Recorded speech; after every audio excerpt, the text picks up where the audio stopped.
My name's Faus. I've been with GitHub for 2 years. I'm based in Charlotte, North Carolina. I'm a senior solutions architect working with our channels and large customers. So, CJ? All right, I'm CJ Johnson. I'm one of the solutions engineers based right here in HQ, San Francisco. Been with GitHub about a year.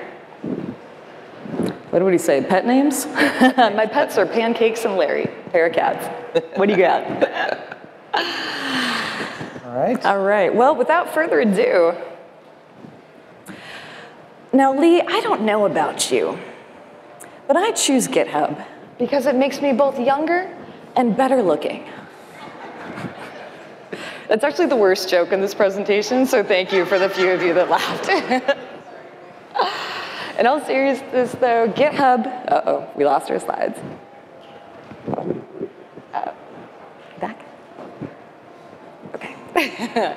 Technical difficulties. So GitHub.com is home to 15 million users, and GitHub Enterprise is home to thousands upon thousands more. So let's take a look at why. At the heart of GitHub is the pull request. It's how people contribute to your project. It's where the conversation around code happens. It's the way you can set off automated tests and builds. Up on the board here, we have the GitHub flow at the 10,000-foot level. What I do is I create a branch off of the mainline code. I work on that branch. When I'm ready, I submit a pull request, and a conversation happens around my code. When it's ready, my code is merged into the mainline, otherwise known as the master branch. But the thing is, GitHub Flow is so much more than what's on this slide. Quick story. A friend of mine who's sitting in the second row up here, she's a creative technologist at an ad agency. And about the time I started at GitHub a year ago is about the time her company moved from a legacy version control system onto GitHub. And her life changed. One of the things she was worried about before was looking foolish, right? Having people look at what she was doing before she was ready to show it. Now what she does is she opens a branch, and if she has some crazy idea, she just opens another branch. If it works out, great. If it doesn't, she deletes it, and nobody's the wiser. She doesn't have to worry. She doesn't have that self-conscious concern anymore that's holding her back. And that's just one of millions of stories about why GitHub is a success. So earlier I mentioned there are 15 million users on GitHub.com. And when I was thinking about standing up here and conveying scale, like the size of 15 million, I was trying to think of a good way to relate it, right? So here's my nerd cred one. If each user on GitHub.com worked on a project and submitted one line of code, it would be equal to the size of the Linux kernel. Another one that might resonate for some of you is we have built a platform that supports more people than the population of Greece or Zimbabwe. The one that worked best for me when I was thinking about, 50 million people, how do I convey the scale of this, is that if each one of those 15 million users sent me a $1 bill, CJ at GitHub, if I stacked those dollar bills up on this stage, it would be the equivalent of a 540-story building. But let's be honest, I wouldn't stack them up. I put it in a vault, and I jump in like Scrooge McDuck. So the point is this. With 15 million users, we have the opportunity that not a lot of companies get.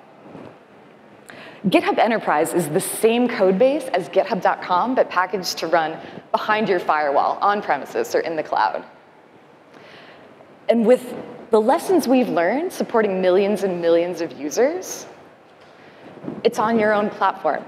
That's what you're using. Earlier this year, up on the board, we announced our clustering solution. We've scaled up GitHub Enterprise services across multiple nodes so you can support thousands upon thousands of users on your instance. So as your company grows, we support you. I want to talk about administration for a moment. So as a solutions engineer, I have the opportunity to talk to customers every day that are coming to us from other version control systems. And the thing I hear most often is that I've given people their life back. Incredibly rewarding as a career move, right? Administration. So you spin up an instance, it takes about half an hour. Upgrades take far, far less time. So if you're administrating this appliance, think about how much time you've saved, right? Which brings me to integrations. I have a plug here for our integrations directory. These are our best and well-documented integrations for GitHub.com and GitHub Enterprise. On top of this, we have an API and webhooks that are extensive, very robust. So we want you to spend as little time as possible getting together the tool chain you want to have your developers working happily, productive, and so you can get out of their way and let them do what they want to do. So right now I'm going to get out of Lee's way as he talks about making the most of GitHub. Thank you, CJ. So building on top of what CJ said is you sit there and you think about other applications that you run inside of your infrastructure. And when you're running those other applications, usually there are certain economies of scale that you may have around your database. So we get a lot of requests when CJ and I first started going out there and talking to customers. The first thing that I was really shocked by is, but we can't run a virtual appliance. We need to be able to run our own OS. We have to be able to run our own database. We have to be able to run our own system. And then what we would do is we would show them, okay, well, here are the 28 services that we run inside of our appliance. Are you prepared to run each one of these by yourself inside of each group inside your company and be able to do that at a level that you can not only support the installation, but then more importantly, how do you manage the upgrades? Then when people come back and they look at the virtual appliance and they realize that there's about 30 shell commands that basically gives them access to all the administrative capabilities, it allows them to be able to focus on other things like building great software. So as we think about that idea of using that appliance and building better software, one of the key things that I think a lot of people miss when we constantly go out and talk about the pull request is we think that it is the GitHub way. Oh, so I have master, I create a branch, and then I merge back into master. And that's not the only way. When we go out and we talk to customers is there are meta patterns that we can actually build on top of that particular workflow. So when we go out there and we talk to different customers, we've found that it kind of boils down to 3 different ways that we can actually work. So, and it's usually done by the size of the team. So there's actually a pretty good workflow for when you're actually working just by yourself. And most people say, yeah, when I work by myself, I push to master, do a commit, push to master. But one of the things that we don't think about is how many of those users on GitHub.com are actually coming and they do a search for, hey, I'm looking for some React best practices, and they go ahead and they stumble across your own personal repo that you've written. And this is somebody that just happens to be a hiring manager for a position that you just applied for, and they're going in and looking at you pushing to master every time over and over again with really bad commit messages. It says something about how you think about building software.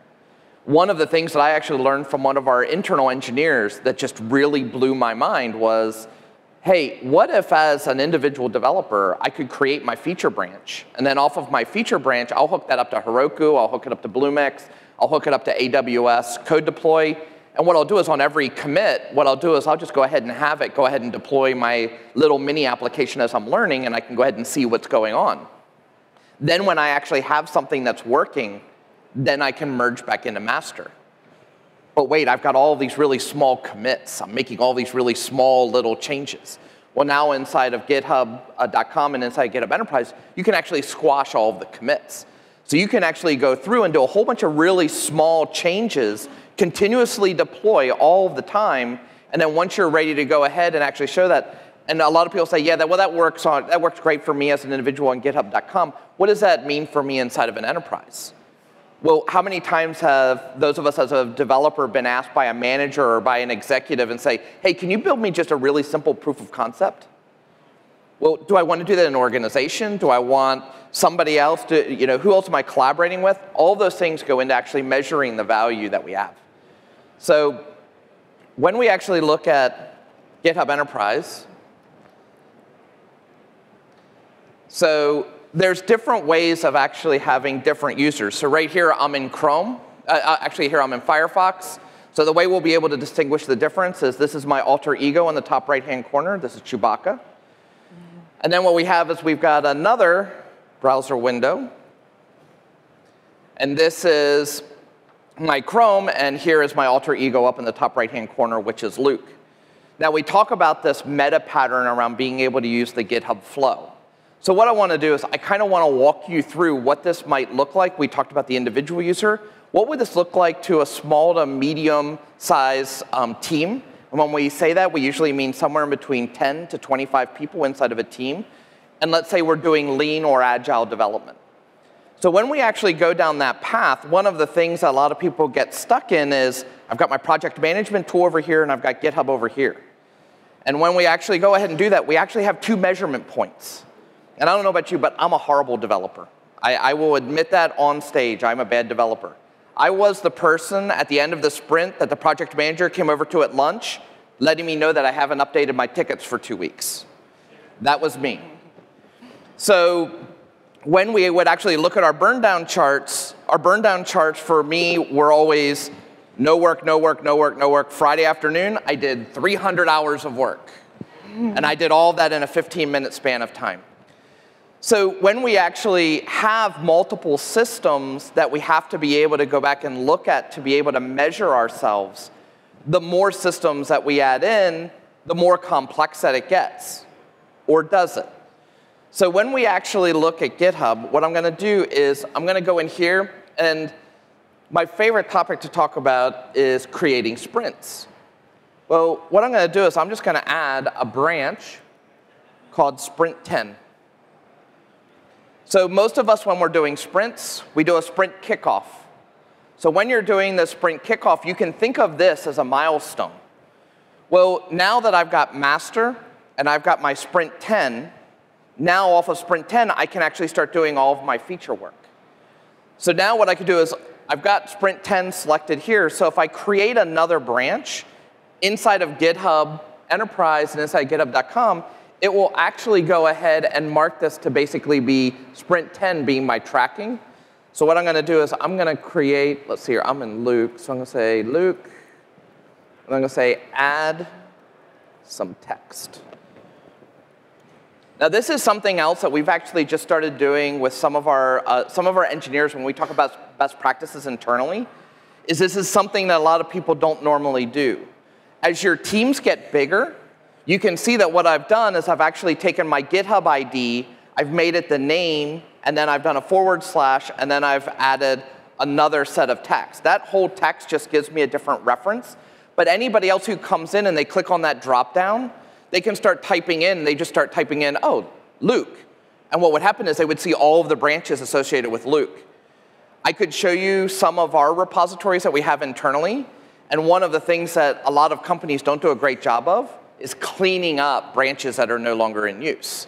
So this way you could go back in and you could actually type in names, or you could have some other naming convention that you actually want, so that way you can actually see and filter those items out. Now, what I'm going to do is make a small change inside of this branch. So make a very small change. Keep this moving.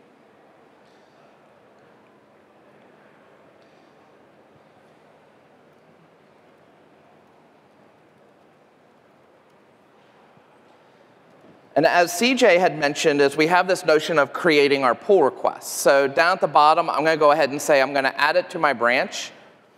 I'm going to commit those changes.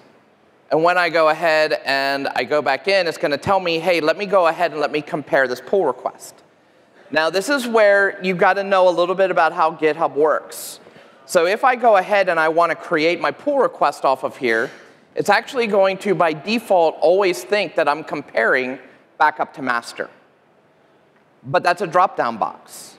This is one of the things that when I go out there and I see our phenomenal services team go out and do trainings, most people completely gloss over that box up at the top. Remember, we want this work associated with our sprint that we're currently working on. So what I can do is I can choose that drop-down box to say, I want this to be off of sprint 10. So now when I go ahead and I merge, those changes will go now from my feature branch into sprint 10. So I'm just going to put in some small text here.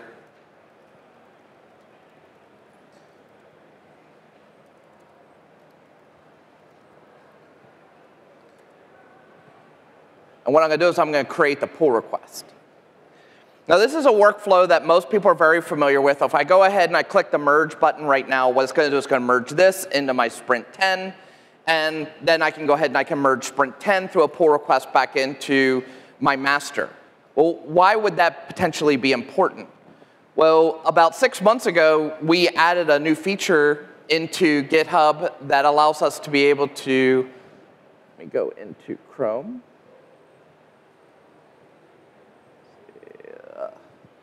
So here underneath settings, what I have is I have my branches. And here I can specify protected branches. And what I'm going to do is I'm actually going to say master. So what I want to do is I want to restrict who can push to this.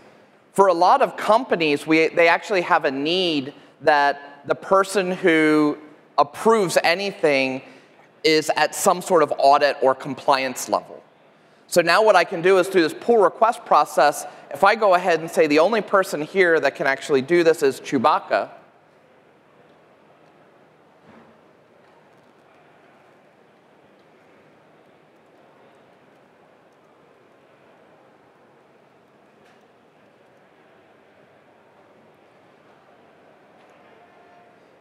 so when that is saved, what that means is when somebody else goes through the process of wanting to release the sprint, only Chewbacca is the person that can actually push those changes into master. So as you think about these different steps, I could actually have this like when we talk about SOX compliance and we talk about two-phase deliveries. What you can do is I could actually now have my sprints actually be protected by my Scrum Master or by my team lead. That's a person who can merge back into the sprint, and then the person who actually merges from the sprint back into master would be a release manager. So you can actually follow and start creating your own processes. You're not limited to just working off of master and going to one branch. So this is something that hopefully most of you know about. The other piece is when we start getting to some advanced Git flows. So now what happens is those of us that set up our milestones inside of our sprints to be every 2 weeks. How many of you know about the term a lame duck developer? All right? So what happens is you go ahead and in the second week of your sprint, you got a 2-week sprint, it's Wednesday, and everything that's left in the backlog is sitting there and has a story point of 5 or higher. I can't do that in 2 days. So what does the developer do? I can't do anything. I got to sit there. I got to wait. Got to wait for the next sprint. So I'm just going to sit here and I'm going to check my fantasy football scores. I'm going to go out and do some research on the web. But what you can do with GitHub is I can actually go back, and now I'm going to do this as Chewbacca. What I'm going to do is I'm actually going to create a new branch. I'm going to call this Sprint 11. Now that I have Sprint 11, Sprint 10 goes to Sprint 11. Remember, I still have a common parent off of master. So what I can do is I can then create a new feature branch underneath here.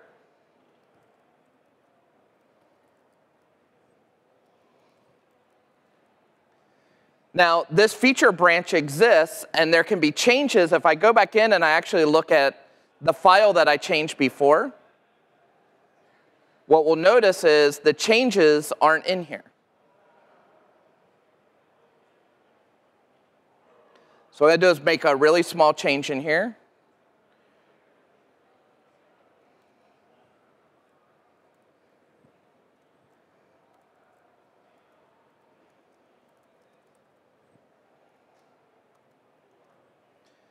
And now when I commit these changes, I now have 2 feature branches off of 2 different sprints talking to the same master.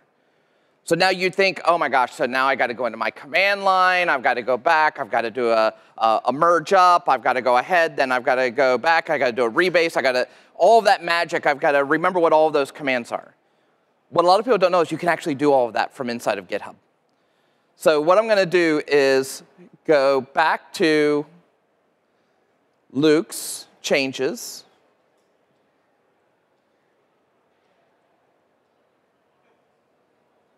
And I'm going to merge this pull request, which is going to take me into sprint 10. And then what happens is if I go back into the code, it's going to tell me that sprint 10 actually has a PR. And also the last one that I just did, I have a pull request as well. So let me do this one first, just so we can get this one out of the way.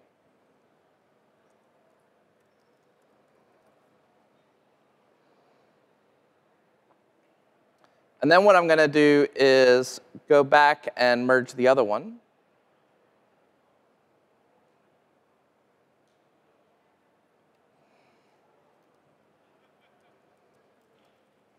So you can imagine here, if you were actually going through, you could actually go ahead and actually take the data from here. You could actually put and actually start creating release notes.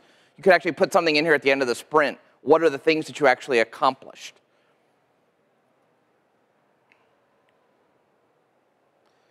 So I'm going to merge this. So now this should actually be on master. But how do I get these changes? So just to verify that, let's go back to the code. We can check in master, and if we check that file,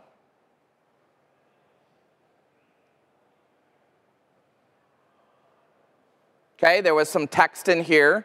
So now how do I get these changes back into the other branch? So what I'm going to do is I'm going to go back into my pull requests. I'm going to create a new pull request. And remember that dropdown that we talked about? Right now it's telling me there's no changes. I can actually do this in the reverse order. So now what I can do is I can say, I want my base to be sprint 11. And that's master. Here we can see the changes that came in off of sprint 10. So now I can pull them down in the reverse order. Create a pull request, and I'll do this really quickly.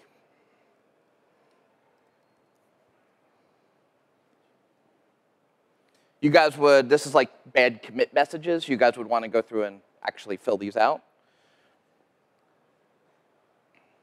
So now when I merge this, that lame duck developer who was now moved over and starting to work off of sprint 11 on Wednesday before the sprint was over can actually be working off of another branch. And now my changes from sprint 10 are now merged into sprint 11. So now I can merge in and make sure that I've got clean history all the way through.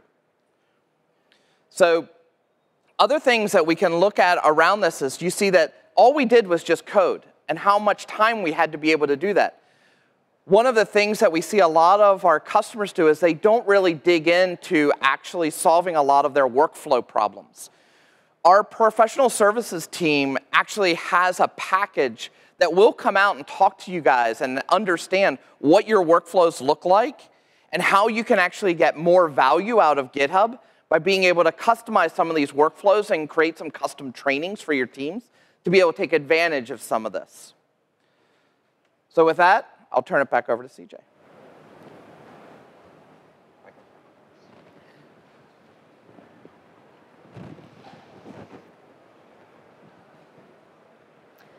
Let's talk about metrics. Let's talk about how do you measure success and what are you actually measuring? So at GitHub, fresh release today, success is tied to the number of branches you open represented by the variable B. I actually changed my mind. I think that might be the worst joke. So success means a lot of different things, right? So for some of you, success might mean I'm onboarding people faster. They're contributing to my code base on day 3, and it used to be day 7. Maybe success is you are pushing features out faster than you were last year, or last month, or the last sprint. Maybe success means that you're creating fewer bugs, or that you're finding bugs and fixing them faster. Or maybe, it warms my heart, maybe you're measuring developer happiness. And maybe you're measuring how developer happiness affects what you're pushing. So metrics are not the target. We know this. So who's ever been in the room in some meeting and somebody goes, oh, we really got to start measuring developer productivity. And inevitably a hand is raised and somebody goes, oh, I know, let's just count the lines of code. right? Or something. Or maybe you've worked at that shop, right? Where it's like, I could write this method in 10 lines, but I'm going to write it in 50. Because the aggregate of me writing verbose code every day means I am that much closer to that quarterly bonus. Because the only thing that counts is volume, right?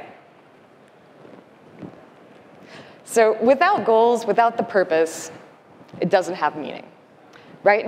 Without reiterating the goals, your team can lose sight of what the goals are, and they just focus on the metrics, right? So define the goals, and then we use the metrics to figure out how we're doing, how's our progress.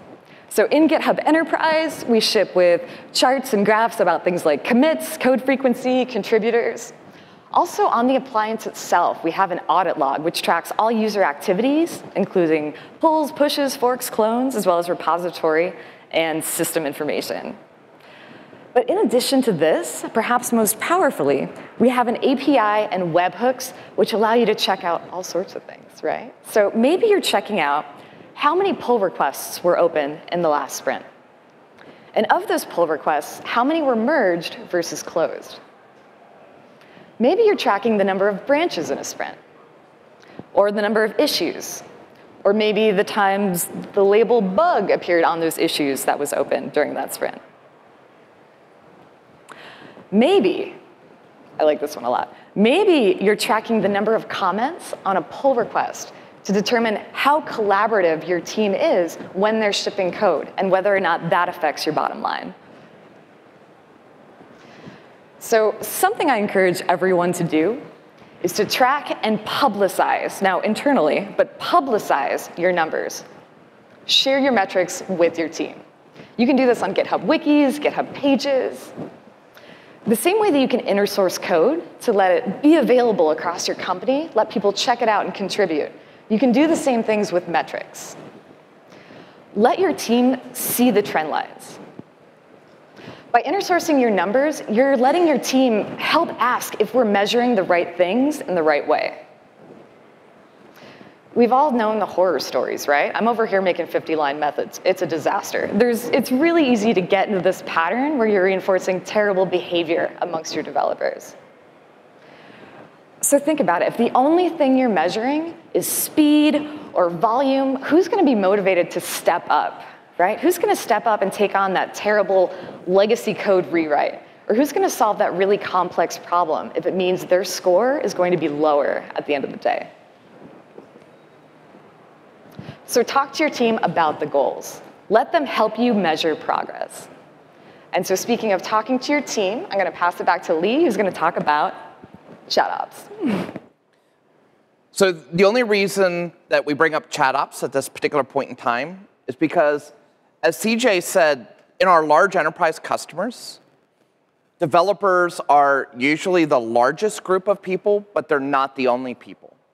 And when we measure value out of GitHub, some of you have seen from the keynote that what happens is as soon as you install one integration into a repo, maybe that's Jenkins, Travis CI, Pivotal Tracker, Jira, you have one thing that now allows people to be able to see things through a single pane of glass.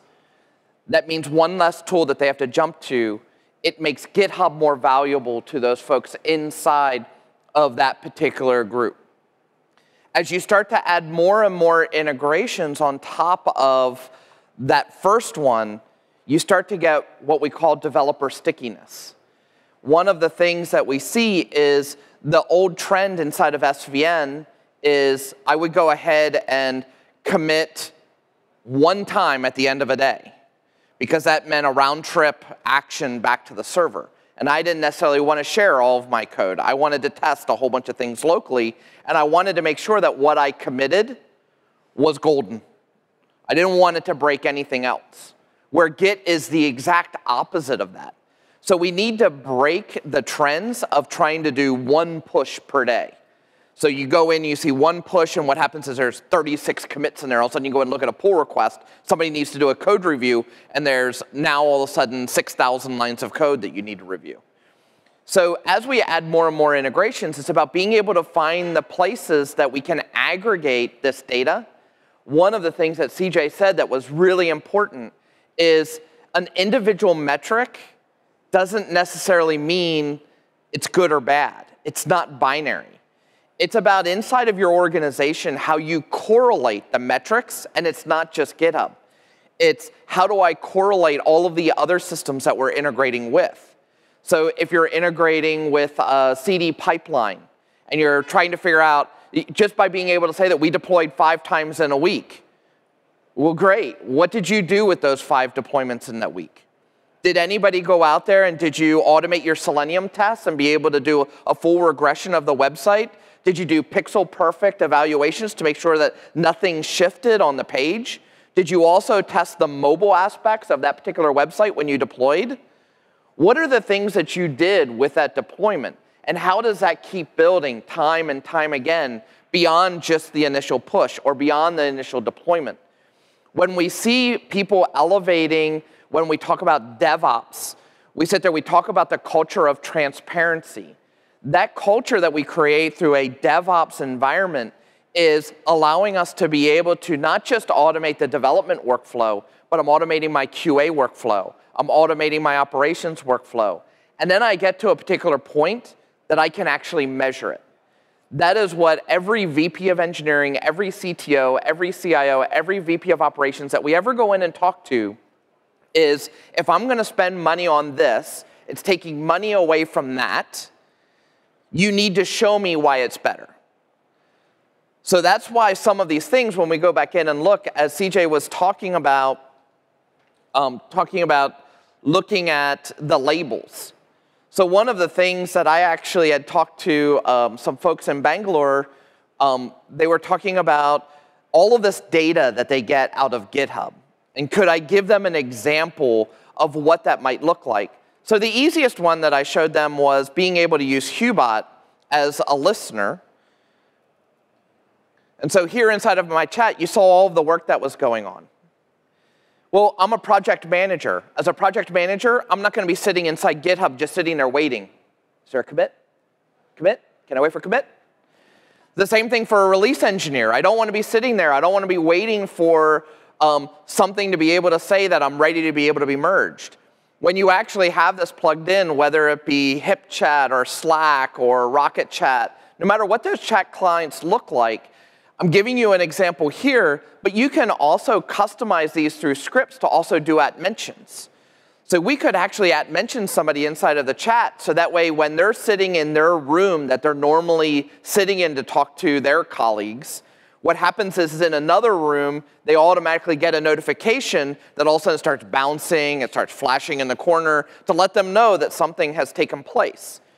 And it doesn't always have to be GitHub. It could be that a build was broken. It could be that a deployment failed. It could be a number of other things that triggers an activity that before was a ticket. It was a ticket that went into ServiceNow. It was a ticket that went into Jira. It was a ticket that went into Pivotal Tracker. Well, I have no idea that that ticket was created, and then all of a sudden somebody comes back 3 days later and goes, hey, have you taken a look at that ticket?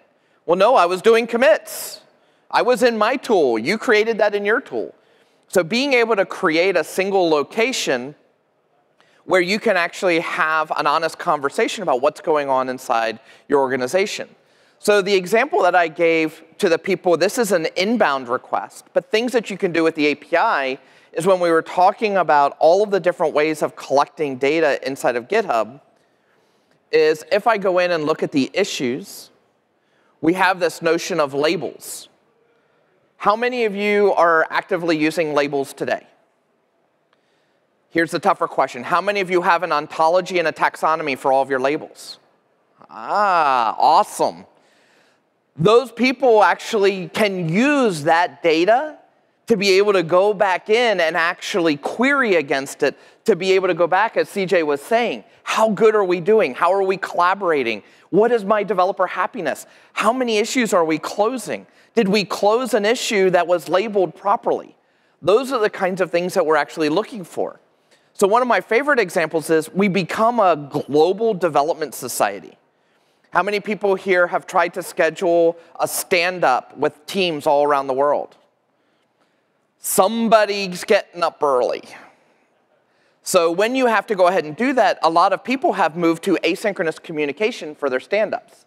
So what do we tell people to do? hey, look, can you go into that Slack channel and can you just go ahead and put your stand-up in there before you close out your day? Tell me everything you did. So when you go ahead and you do that, what happens is now I'm taking time again away from committing code, and I'm going back and I'm trying to review the work that I've already done. Maybe a retrospective's good, but at the same time, you could actually write a really simple Hughbot command that basically goes back out.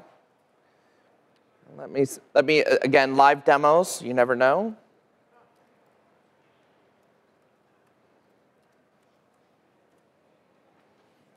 So here, based on all of my issues, here I could go ahead and Hughbot stand-up me. Basically, I'm Chewbacca, going back in, looking at all of my issues that are assigned to me, all of my issues that were closed yesterday, all of the work that I'm currently assigned to that I have made the label in progress today, everything that I'm assigned to that is actually in the future as a to-do or in the backlog or whatever label you want to use is actually going ahead and being put on deck.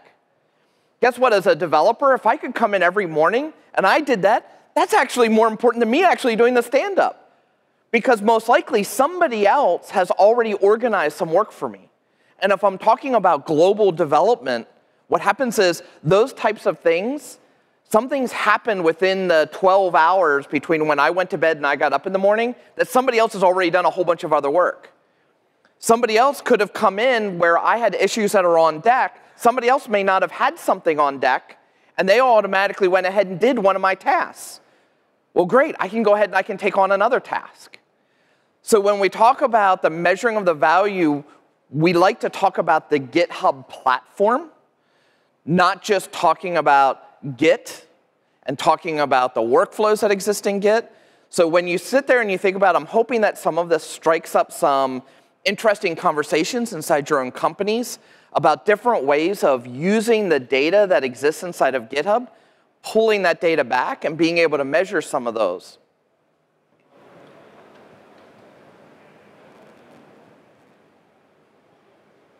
So when we talk about DevOps, the final piece that I talk about is I talk about measuring everything. So being able to ask yourself honest questions. What should I be measuring? I can't tell you that. I don't know what your company's goals are.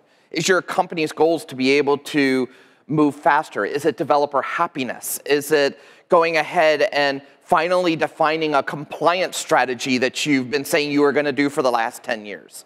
Depending on what those goals look like, those are things that we can help you with, but we need to know what the requirements are.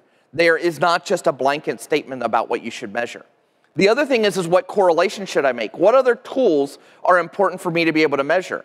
When you're choosing an integration, don't always choose an integration that's free, that doesn't give you a good set of APIs, because then you can't cross-correlate those items together. And then other things, how do I measure my SDLC? How do I go from beginning to end?